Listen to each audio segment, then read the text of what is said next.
The British economy is under attack. Massive gaps in M&S and in Co-op, you know, totally empty shelves. From cybercriminals demanding ransoms. They'd be looking for between $2.7 and $5.3 million. Panorama goes inside the two agencies trying to keep us safe.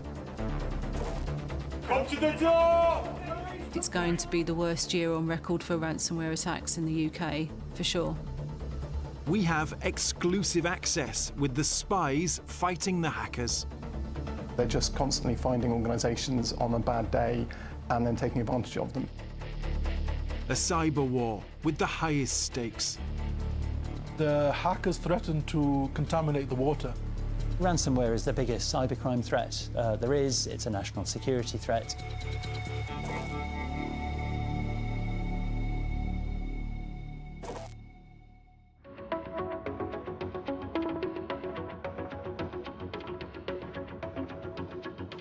It looks like any other London office block, but this is the front line in the fight against cybercrime. We entrust our devices with everything, you know, our communications, our identities, our finances. The National Cyber Security Centre is part of GCHQ. No journalists have been allowed to film with the spies here before. So we're inside the National Cyber Security Centre, and as you might imagine, we're very heavily supervised. But we're the first TV crew to be given access here. And these are the people who are fighting ransomware. The secret agents can't be identified. The team that I'm in charge of is really the kind of immediate threat problem. We defend against ransomware, we defend against other attacks. It's a full gamut that the team is doing, and that's everything from protecting people's livelihoods and jobs through to protecting national secrets and essential services. Disruption at Marks and Spencer's operations after a cyber attack over Easter is still continuing. This year, we've all seen how much damage ransomware can do.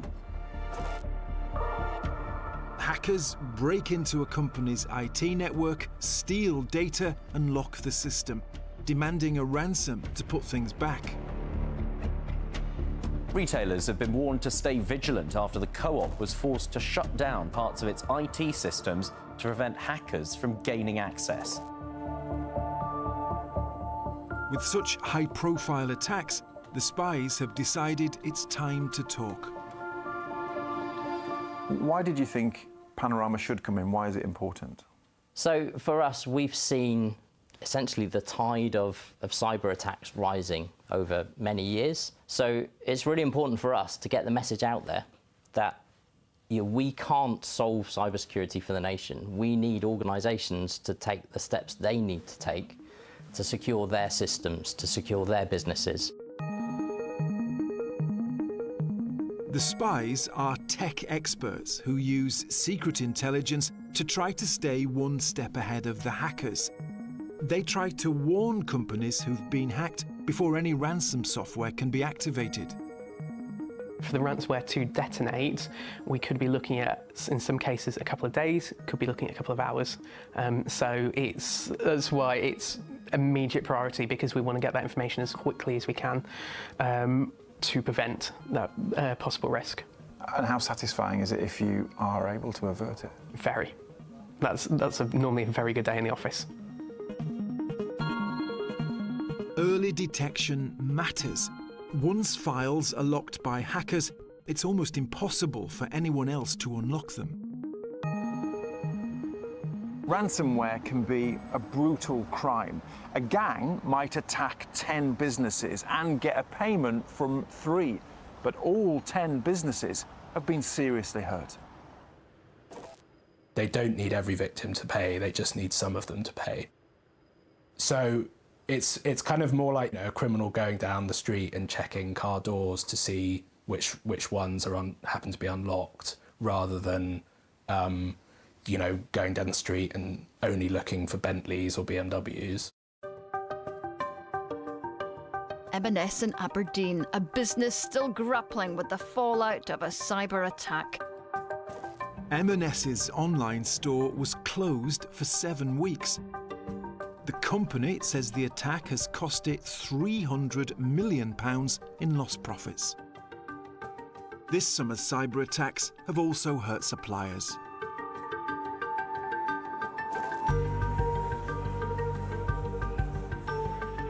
What is really interesting about this recent cyber attack is that a lot of people don't actually understand the massive impact it hits on the people further down the chain. Wilfred's company supplies sausages and sauces to supermarkets around the UK. Massive gaps in M&S and in Co-op, you know, totally empty shelves. Where your stuff should be.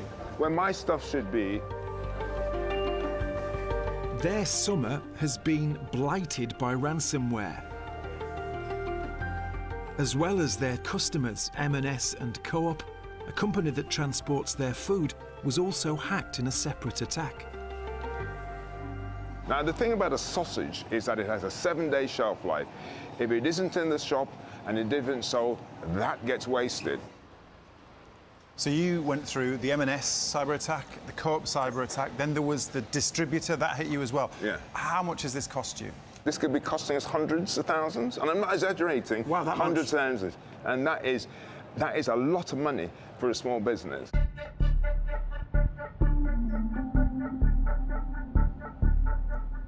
The investigation into the M&S attack is being led by tech specialists at the National Crime Agency. Panorama has had access to this team as well. If prevention hasn't worked, they're called in to investigate. Sue Grimmer. Sue Grimmer's team took the first call about the M&S attack. We did take the initial contact from Marks and Spencer's. We did take the initial assessment in my team. We understood the ramifications of that in its first few days of it happening. Hacking might not be what you think. Some of the methods don't even involve technology. The M&S hackers got in by blagging, tricking their way into the system. We're seeing cybercriminals generally actually quite young, sort of teenage, early 20s. They're getting into cybercrime probably through gaming, and they're recognising that their deception skills can be used to con help desks and the like into getting them access into companies. And that's sort of blagging, isn't it? Exactly. It's about convincing a help desk that you are an administrator in a company or an employee of a company. And once they're in, criminals can use ransom software they've bought online to steal data and lock computer systems. These criminals are becoming far more able to access tools and services that you don't need a specific technical skill set for. Ransomware as a service has become so viable, so accessible. It has lowered the barrier to cyber criminals. I think it's a completely financially motivated crime. And it's a successful business model. There were an estimated 19,000 ransomware attacks on UK businesses last year. The typical ransom demand was around £4 million. Our personal data is also at risk in these attacks. The internet is in all of our lives. Our data is everywhere, which means any one of us can get caught up in an attack. The most significant driver of serious organised crime across all the different crime types is not what the criminals are doing. It's the fact that all of us are more dependent on online services and more available online to be victimised in various ways. A household name with stores across the UK. And then came the cyber attack. Marks and Spencer says some personal customer data has been taken. And the Co-op confirmed data was stolen from all its 6.5 million members. That's far from unusual. Huge amounts of stolen personal data is already for sale on the internet. Unfortunately, one certain type of data is out there. Very limited actions you can take. You can't change your date of birth. You can't change your national insurance. Most people can't change their addresses easily. You can change your telephone number, get a new password. That'll stop some spam emails coming across. But what can you change with your date of birth and national insurance number? Nothing.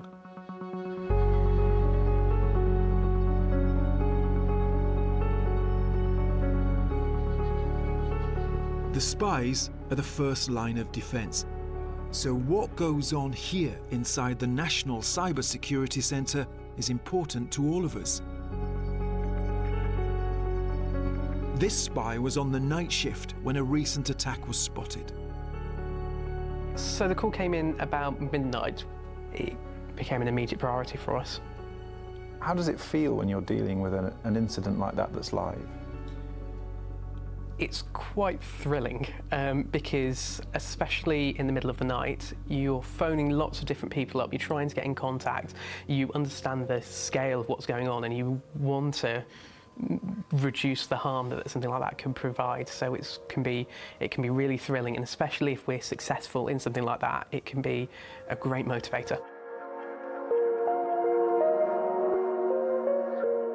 The hackers were stopped, but the threat is constant. Most of the attacks they do are not particularly novel, interesting, or unique. They're not doing anything particularly new or different every time. They're just constantly finding organisations on a bad day and then taking advantage of them. Part of the problem is there's a lot of attackers, there's not that many of us. Easy to guess passwords and out-of-date technology and software make it simpler for hackers to get in. As we stand at the moment with ransomware, are the criminals winning? I don't think I'd say the criminals are winning. They're doing well though, aren't they? The criminals are doing well. I think we've seen a wave of cyber attacks, criminal cyber attacks over the last few years that's been sort of steadily growing. At the end of the day, we see so many cyber attacks that aren't successful. You know, sadly, it isn't a surprise when one or two do get through and they create the scale of impact that we've seen.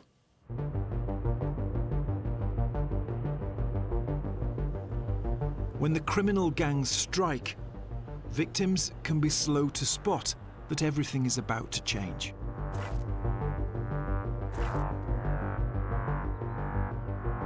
We always got a handover from the night supervisor, so first thing you get out of bed in the morning, cup of tea, bang up the email. The night supervisor had sort of written on there that he'd suffered some challenges through the night with some computer systems not working quite properly. In 2023, KNP was running 500 trucks, most under the brand name Knights of Old. The company's computer servers were locked, and then a ransom note was found in the system. If you're reading this, it means the internal infrastructure of your company is fully or partially dead. For now, let's keep all the tears and resentment to ourselves and try to build a constructive dialogue. So it's gone from something in the morning where people can't log on properly, which we've probably all experienced, to now something that's fundamental to the future of the business. What's that make? How are you feeling? Pretty scared at that time. KNP says its IT complied with industry standards, and it had taken out insurance against cyber attacks. The insurers sent a cyber crisis team in to help. The call came in through the night and we were on site in the first morning. So we were quickly able to determine that all of their data had been encrypted, all of their servers were destroyed, their backups had been destroyed, their disaster recovery had been destroyed, and all of their endpoints, their laptops, their computers had also been compromised. Wow, so from a technical point of view, it's an almost worst case scenario. It couldn't have been worse for them in terms of the impact. The criminal gang, called Akira, said the only way to get the data back was to pay. The faster you will get in touch, the less damage we cause. What you need to understand is in this type of moment, you're in business survival mode. So if you've lost all of your data and your backups and disaster recovery, you could go out of business. So it's survival mode. No one wants to pay the ransom. They'll pay it because they have to. Did you want to pay? Did you personally think if we can pay, we can get back on track? If we could pay, and if what you were going to pay was going to give you back what you want, why wouldn't you? That was a thing. Well, because you're paying a criminal gang. You're but encouraging them in a way. You are, and of course the authorities don't really want you to pay. But at the end of the day, this is about 900 people's jobs. We contacted a ransomware negotiation specialist firm, and they identified that the ransom payment typically starts at $5 million with Akira, and they'd successfully negotiated 20 cases with Akira with the average payment of $2 million. KNP simply didn't have the money. So a business set up 158 years ago went bust. All because the criminal gang were able to work out the password of one member of staff. We believe it was a password breach. We believe but we got the person, who we believe whose password it was that was breached. Have you ever told them? No. Why? Would you want to know if it was you? No matter how strong the protection, some cybercriminals will still break through. And because it's such a lucrative crime, more and more hackers are trying to break in. It's incredibly busy. The demand has increased significantly year on year, whereas before, probably when I started 2 years ago, it was about roughly 20-25 incidents coming in a week. It's now more like 35-40 a week for my team. And I have to say, cybercrime is one of the most difficult and challenging crimes to investigate, for sure. But it's also the most profitable for the criminals. I think it is one of the fundamental challenges with ransomware that the majority of the criminals are out of reach of Western law enforcement. And there are no exact statistics about this, but I'm pretty confident saying that the majority of them are based in the Russian Federation or in parts of the former Soviet Union where law enforcement are not inclined to go after them. The National Crime Agency has had success. Come to the door! 2 years ago, 24 people were arrested when the NCA took down the Genesis network, which was selling passwords and personal details of 80 million people to fraudsters. The agency also led this operation in Spain to arrest a hacker known online as JP Morgan, a Belarusian national accused of running a cybercrime network with a turnover of $34 million. And last year, it took down Lockbit, one of those sites that sells criminals the software that makes hacking easier. Lockbit used technology as an enabler for their crimes, and we have used technology to hold them to account and expose them. This Russian, Dmitry Koroshev, was accused of being the man behind Lockbit. There's now a $10 million reward for information leading to his arrest. So this is the original Lockbit data leak site. This would be on the dark web? On the dark web. And this is where they publish the data that they've stolen? This is where they publish, well, initially a sort of summary of the data they've stolen. Working with the FBI and Europol, the NCA took over the gang's website. Lockbit, responsible for around a quarter of all ransomware attacks, was now under the control of law enforcement. So this was really significant. to demonstrate that that could be taken down and to demonstrate that we could unmask the individual behind it. Ransomware is the most significant cybercrime threat we face. It's a national security threat in its own right, both here and throughout the world. The National Cyber Security Centre offers free security advice. It's issued 200,000 certifications to businesses in its Cyber Essentials scheme. But 5 million UK companies are yet to sign up. We're focused on how we can raise the defences of organisations, because at the end of the day, that's the best disruption. Just make it hard for them, and then they will go away, they will move on. So raising the level of defences and the level of resilience across our society.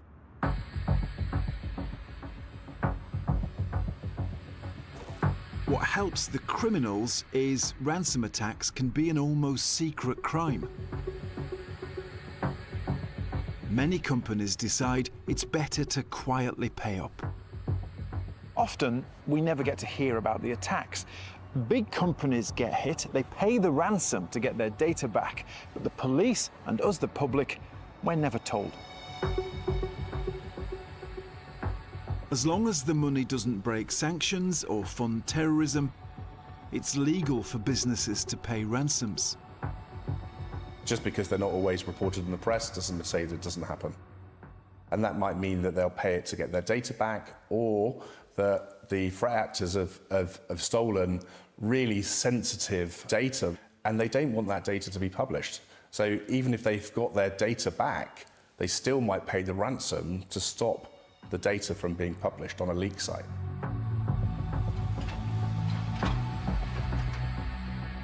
The government has proposed banning public bodies from paying ransoms.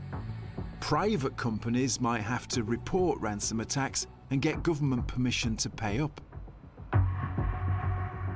I think the statistics I see sort of vary between 25 to 35% of victims paying. Are there people inside it that want to make a kind of public, moral or ethical stance about not paying? In my experience, that view does not matter that much. We contacted some high-profile victims of cyber attacks. Adidas, Dior, Travelex, and Marks & Spencer. They all wouldn't comment on whether they had paid a ransom. Harrods and the Co-op said the hackers were stopped before they asked for a ransom. As far as a ransom is concerned, I mean, we would, in general, discourage victims from paying ransoms. I mean, every victim needs to make their own choice in this, but in general, it is the paying of ransoms which fuels this crime.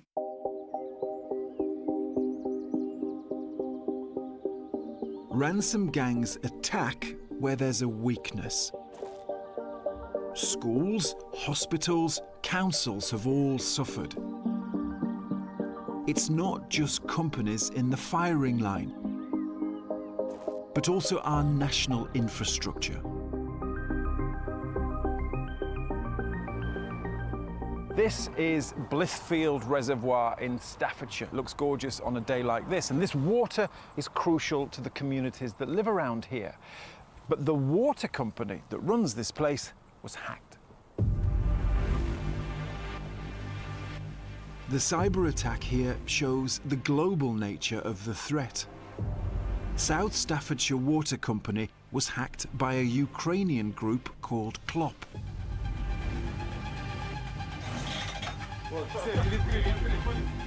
These pictures show the gang being raided by police in 2021. Huge piles of cash were seized. But the following year, Klop was back, stealing 5 terabytes of personal data in the South Staffordshire water attack.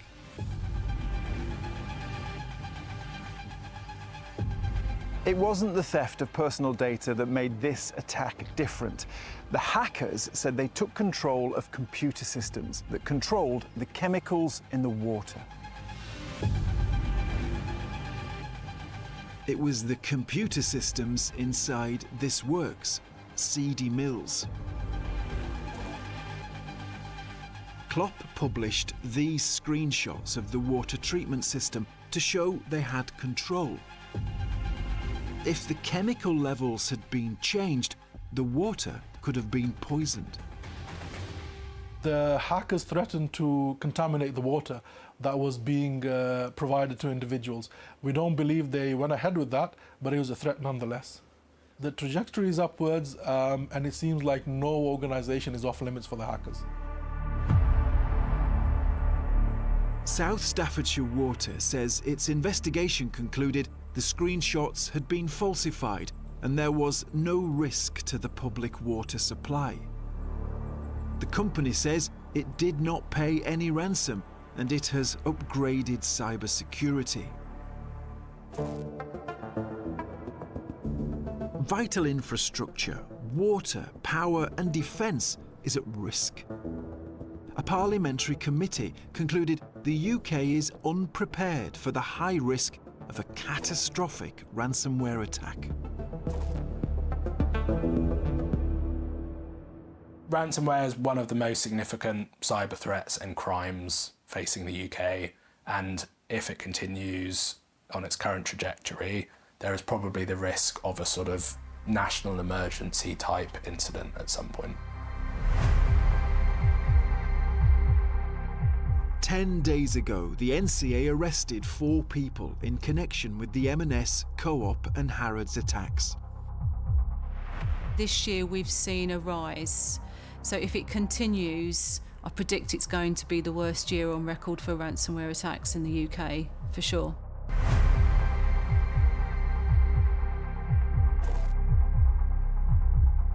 And the spies trying to stop the attacks at source say all of our data is on the line. It's incredibly common. I mean, we get in at least one report a day of an organisation being encrypted. There are so many attackers out there targeting organisations all the time that, you know, all you need to do is slip up once and they might find a chink that they can get in. I think the parliamentary group said the risk of a catastrophic ransomware attack at any moment is close. Is that fair, that we are close to something very significant? This is why there is a real need for organisations to take seriously cybersecurity, bake it into their decision making and the governance of them as organisations, and think about cybersecurity in all the decisions they make. The stakes couldn't be higher. The institutions we all rely on can find themselves under siege from the criminals trying to hold us to ransom.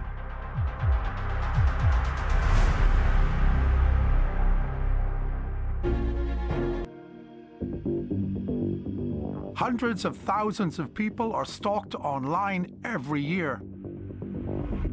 These stories can sound outlandish, but actually that is just how these stalking campaigns work. We've been investigating one online stalker. Only me. I hate doing videos. She posted thousands of abusive messages. Was it tough when you found me all of this? Of course it was. Of course it was. Told malicious lies.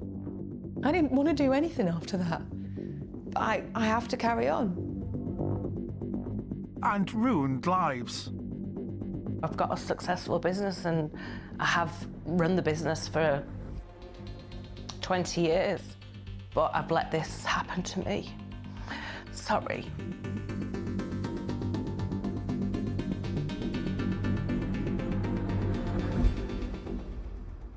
Are you ready for the first speaker? This is the story of how a chance encounter can ruin your life. And the UK's #1 motivational business speaker. You're going to love him. Please welcome to the stage, Brad Burton.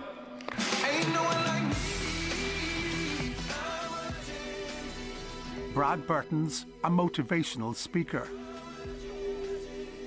He ran a network supporting many hundreds of small businesses. If you imagine that your brain is a hard drive, what I want you to do is I want you to load these words, wipe all that stuff off. Wipe it off, all the negativity.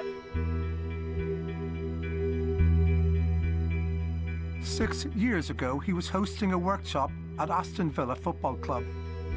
Is there anyone who wants to come tonight that hasn't got a ticket yet? If you have, put your hand up. Okay, over there, Mike. In the audience was a businesswoman Brad had never met before, a social media consultant called Samantha Wall. One of Brad's friends was sitting in front of her. She loved it. She was on the same table as me, and she was promoting the event right throughout the day about how good it was and, you know, how great Brad was on the stage. So, yeah, she enjoyed it. Now, let me explain something. Imagine if you had a big pile of envelopes, right? Sam Wall agreed to record a testimonial afterwards. I cannot believe you're doing this. Okay. Hi. Just how you found it? Today was absolutely inspirational. Amazing. I can't say any more than that. Just incredible. Get down to the next one, guys. August. Can't remember. I think it's the 11th. August. Was that too much? She also had her photo taken with the star speaker. It's the only time Brad ever met her. Literally 30 seconds. Hi, yeah, lovely to meet you. Can we have a selfie? Of course. Boom, boom, boom. That was it. So there was no conversation. Was there anything remarkable about it? No, nothing. There was nothing. Just one of thousands of people I must have met over the years. 2 years passed. Then the Manchester businesswoman started posting about Brad online. She falsely claimed he was using his business network to destroy her. Day after day, she posted messages accusing Brad of things he hadn't done. He's poisoned my cat. He's giving me death threats every day. He's threatening me. He's put my windows through. He's slashed me tyre. What?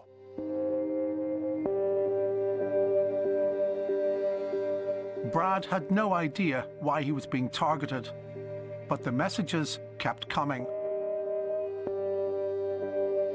He went to a solicitor and was advised to send a cease and desist letter. She put it on social media, across all platforms, and she said, he can sue me, I don't have a penny, so he can do what he wants. She was painting a picture that somewhere along the way that I had done all these things and I was trying to cover it up. And, you know, how do you prove a negative? How do you prove a negative that I'd not poisoned the cat? And it was like, social media, the way it works, is guilty until proven innocent.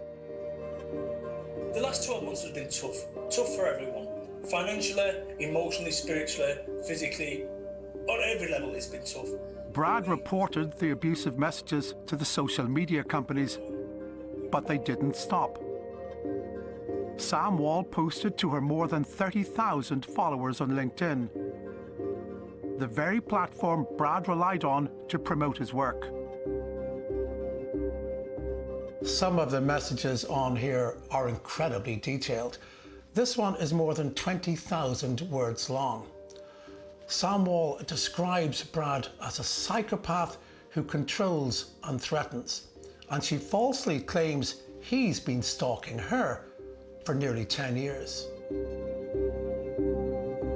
Alan Price knew it couldn't be true because he'd introduced them for the first time at the workshop 2 years earlier. It's a fantasy, she's in fantasy land. But I'm looking at her thinking, she actually believes what she's saying here, you know, and every night there seemed to be another essay written on LinkedIn or Twitter or wherever it be, just thousands of words. It's going to put a strain, and what he was worried about is how she's affecting business now as well, you know, because he earns his living being a motivational speaker. You think about towns like Like here, you were in every town basically in Britain. Brad's business support network used to cover the UK. I would drive from my house, Somerset, and I remember going to Leeds, and every single motorway junction had a phone networking meeting, so there was a real sense of pride there. But the pandemic hit his business hard. He says Sam Wall helped finish it off. I think that's what I've learned throughout all this process, that things change. The online stalking affected his family life too. My wife said to me that one of my children had asked, "Is Dad going to jail?" So now you're having to have a conversation to say, "No, Dad's not going to jail." Was it tough on your family, all of this? Of course it was. Of course it was. So I've got a very special guest by the name of Sam Wall. We're actually going to be talking about stalking. Back in Manchester, Sam Wall was telling a very different story about Brad. She even went on a podcast that has since been taken down. I was coerced into a network and things became more and more clear that the person that coerced me into the network, who ran the network, was one of the primary persecutors. And unfortunately, he's out there saying he's not guilty.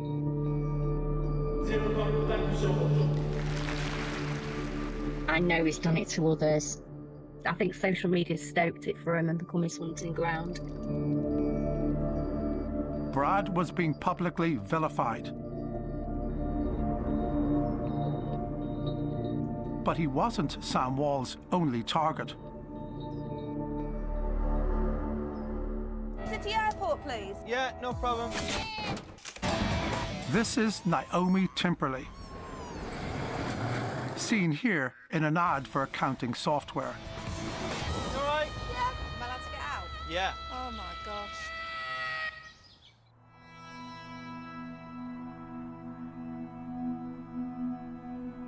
Naomi's also a victim of Sam Wall. I just feel numb about it all. I'm still really anxious. Sometimes I get really sad. It's just been hideous, really hideous, and I don't know why it happened.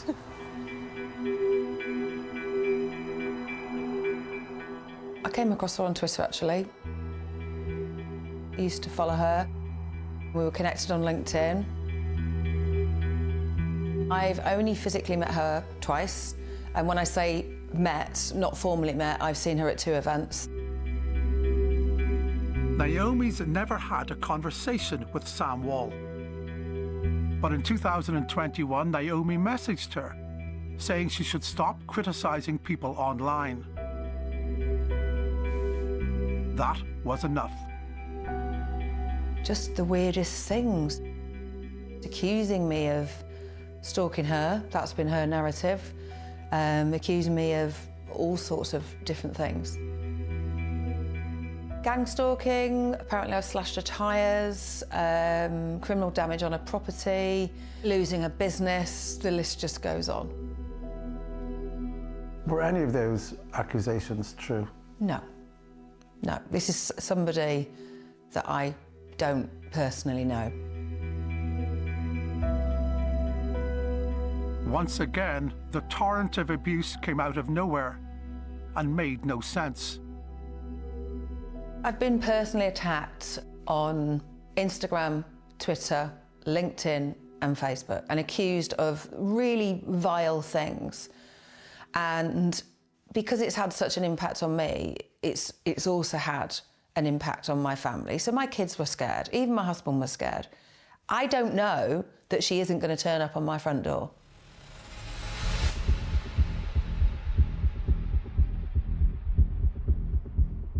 It's a crime that can affect anyone at any time.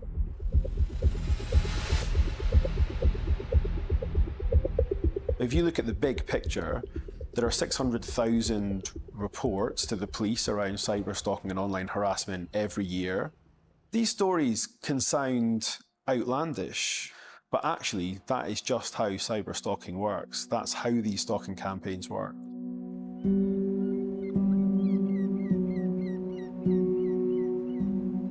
Online, I was being trolled, I was getting emails, death threats, and all sorts of things.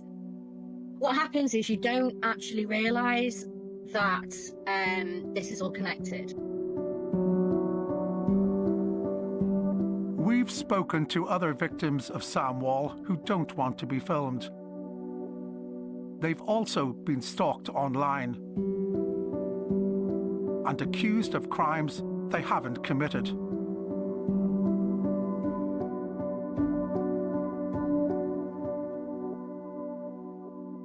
This message is from a man we're not identifying.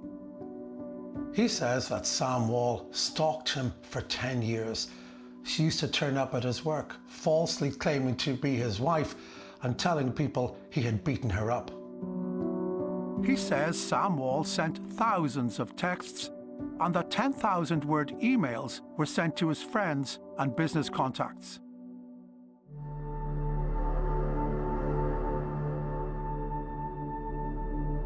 Another Manchester victim has agreed to go on camera. She was also stalked across 10 years by Sam Wall. It was 2014, 2015, around that time. And I used Sam to do some freelance social media posting and scheduling for me for one of my clients. Justine Wright only employed Sam Wall for a short time. When she left, the cyberstalking began.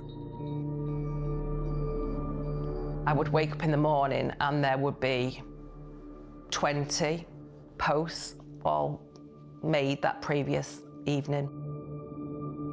It was a feeling of dread every morning, what was going to have appeared the previous night. I was scared that people would believe what was being posted because I'd never experienced anything like it before. Justine's a marketing consultant for some big companies. Sam Wall repeatedly targeted the companies with false claims about Justine. Justine had never met Brad, but was accused by Sam Wall of conspiring with him to poison her cat. Ridiculous things like poison a cat, put tracking devices on her laptop, been into her home. It's just stuff of fairy tales. There just wasn't 1 ounce of anything that made any sense. I can remember the feeling that I had of just sheer fear, terror, what was happening. She's still there, she's still thinking about me. In April 2021, Justine also turned to a solicitor for help. This is a copy of the cease and desist letter that we sent to her. And then the day after she received that, this was the post on Twitter. So, solicitor's letters in caps. Looks like I'm off to court. I'm not apologising, so off to court. And when you saw that, what did you think? I was just speechless. There's no hope that this is going to stop. She doesn't care. Nothing's going to stop her. I think for a lot of people, it'll be surprising that she's using her own name. It'll be surprising that has multiple stalking victims and is moving from person to person. For us, that's not surprising at all. It's a horrendous case and she will be causing harm to lots of people and changing their lives. But this is happening to hundreds of thousands of people every year.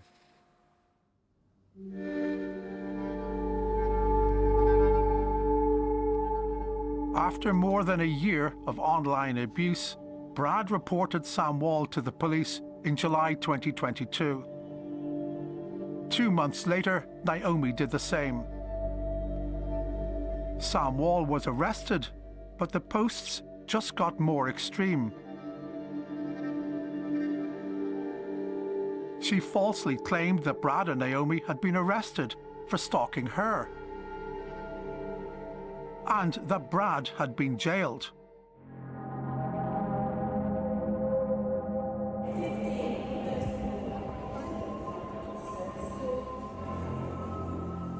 Brad posted a dated video of himself to prove he wasn't in prison. Sunday Times. See that? Zoom in April the 9th. Sam Wall then invented a new story to explain it away. Brad had an identical twin brother. Sam Wall claimed the twin brother was busy taking photos and appearing at conferences to hide the fact that Brad was in jail. Here she says, one psychopath targeting me is bad enough, but two is insane. She was telling everybody that Brad Burton's in jail, but I was actually out in Burnham-on-Sea in Somerset having a curry with him. Then she seemed to double down on it, on the fact that he is in jail. It's his twin brother that's out with me. And there was nothing different about Brad. As far as I know, he hasn't got a twin brother.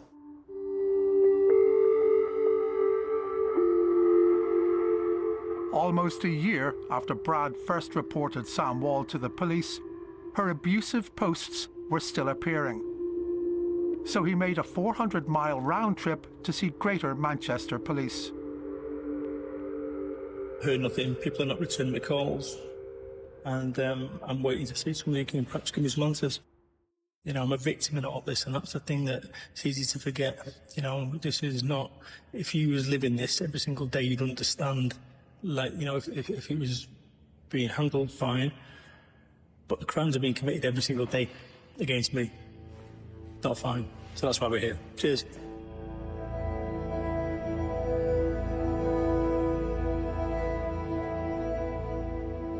It's a crime that's rarely successfully prosecuted.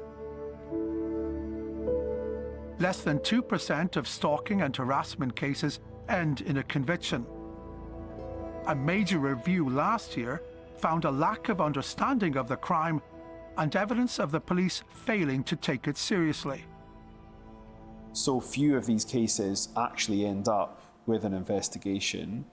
And when an investigation does happen, the technology element can mean it takes years to get to the point where the evidence has been looked at. So the outcomes are just really poor in this area. Greater Manchester Police told us they understand the impact of stalking and the distress it causes. They say they were able to get positive outcomes for more than 3,000 victims last year, and that delays in the wider criminal justice system affected the Sam Wall case.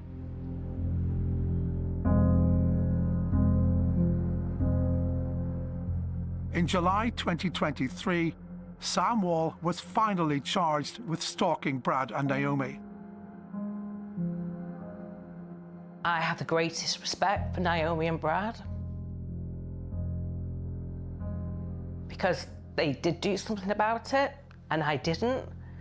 I can only do what's right for me, and that felt right for me to not engage and not pursue. But is that a sign of weakness? Yeah, you know, I've got a successful business and I have run the business for 20 years, but I've let this happen to me. Sorry.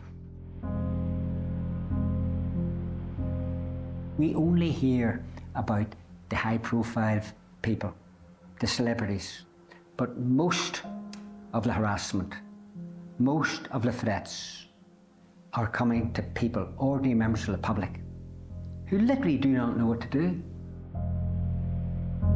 Despite the criminal charges, Sam Wall kept posting. Only me. I hate doing videos, so this is like, whoa. Still falsely claiming she was the one being harassed. I'm just taking a little bit of time to kind of come to terms with things because it's just a lot. I've been through a lot, you know. Because I might cry. But apart from that, I'm good because I've got some really good friends around me. And I'm on my way to yoga. It's not just the police who may be failing victims.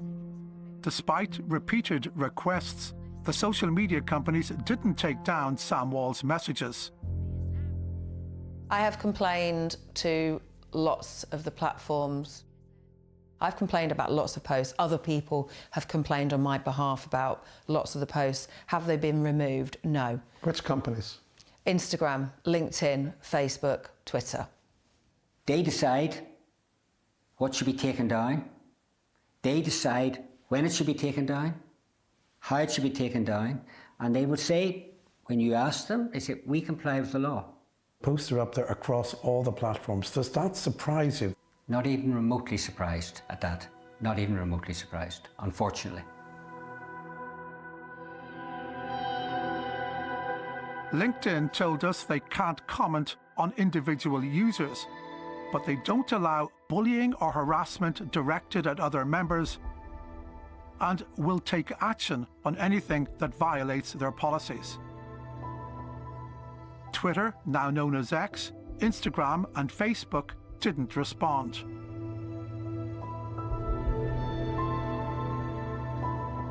The new Online Safety Act promises greater protections for stalking victims. But some experts say it's unlikely to stop behaviour like Sam Wall's. I think mindfulness is really important, and it's never been so important for me as now. Sam Wall didn't respond to our questions. Last November, she pleaded guilty to stalking and sending false messages. But her abusive posts still weren't taken down, even though Panorama told the social media companies about her conviction.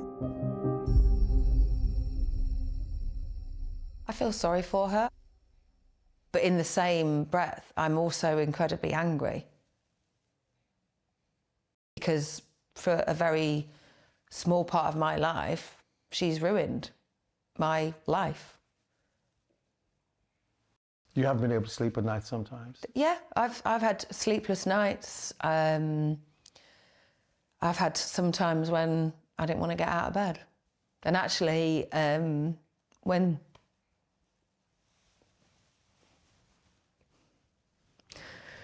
after the court thing, I thought I would have some sense of relief, and I didn't. And I didn't want to do anything after that. I have to carry on.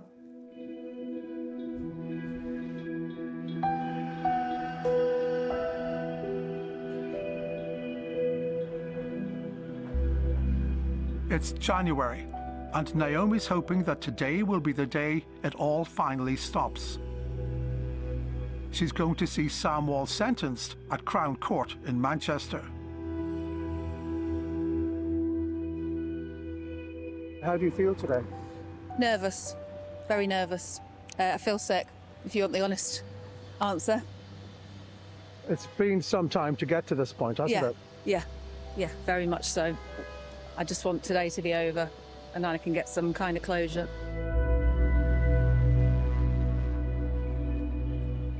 But that hope disappears after Sam Wall arrives at court.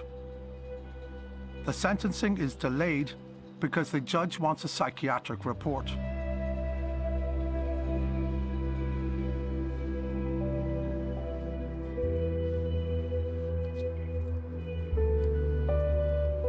It's very difficult seeing Justine because she's devastated. She's probably more nervous than I was. Shock, disbelief. Just want it over. Just want it over. I don't have that yet.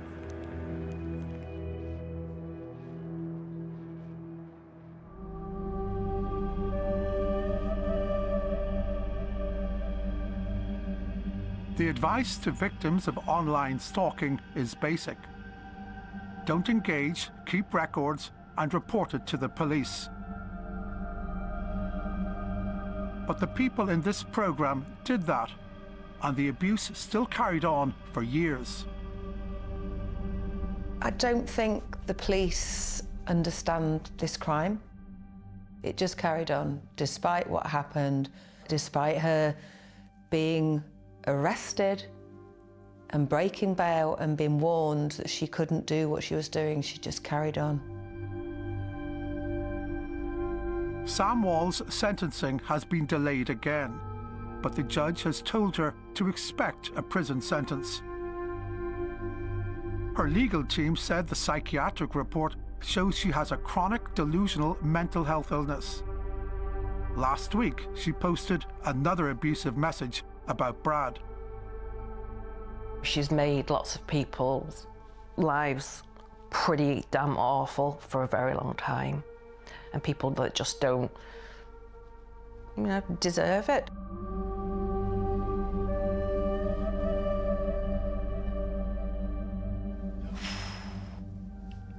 I forgive her. I forgive her. I forgive her. And I hope that she gets the help that she needs, and that she finds peace in her own life. Every day, thousands of people are targeted online.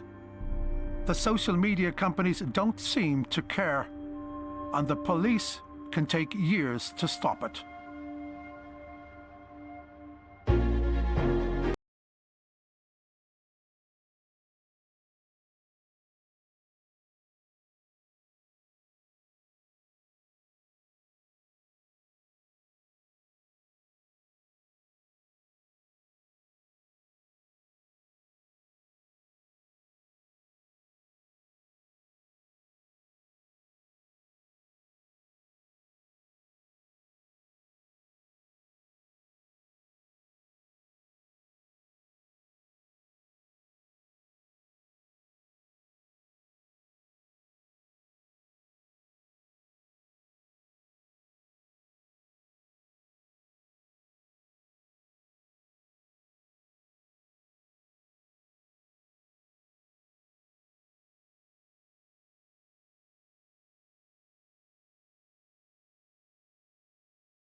You